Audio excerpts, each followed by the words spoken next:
লন্ডনে ডক্টর ইউনূস ও তারেক রহমানের বৈঠকটি হবে ঐতিহাসিক। এটি নিঃসন্দেহে গণতন্ত্রের জন্য সুবাতাস এনে দেবে বলে প্রত্যাশা করছেন বিএনপির সিনিয়র যুগ্ম মহাসচিব রুহুল কবির রিজভী। সকালে নয়াপল্টনে দলের কেন্দ্রীয় কার্যালয়ে সাংবাদিকদের সঙ্গে মতবিনিময়ে তিনি আরও জানান, দেশ ও জাতির জন্য বৈঠকটি হবে মঙ্গলজনক।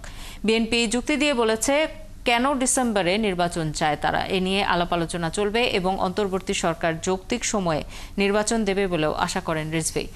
এ সময় পার্শ্ববর্তী দেশ ভারত থেকে বাংলাদেশে পুশিন প্রসঙ্গে কথা বলেন বিএনপির এই নেতা। পায়ে পাড়া দিয়ে বিরোধ সৃষ্টি করতে চাইলে প্রতিবাদ ও প্রতিরোধ করার কথাও জানান রিজভী আহমেদ।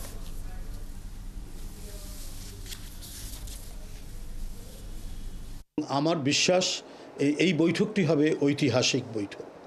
এটা বাংলাদেশের গণতন্ত্রের জন্য এটা সুবাতাস বইবে এবং বাংলাদেশের গণতন্ত্র যেন আর কোনো ফ্যাসিবাদের দ্বারা আক্রান্ত না হয়, কোনো আগ্রাসী রাক্ষসের মুখে পড়ে এটা যেন নিঃশেষ না হয়ে যায়, তার জন্য এই বৈঠকটি আমি মনে করি একটি ঐতিহাসিক বৈঠক হবে এবং এটি মানে এ দেশ এবং জাতির জন্য একটি মঙ্গলজনক বৈঠক হবে। দেশ জাতি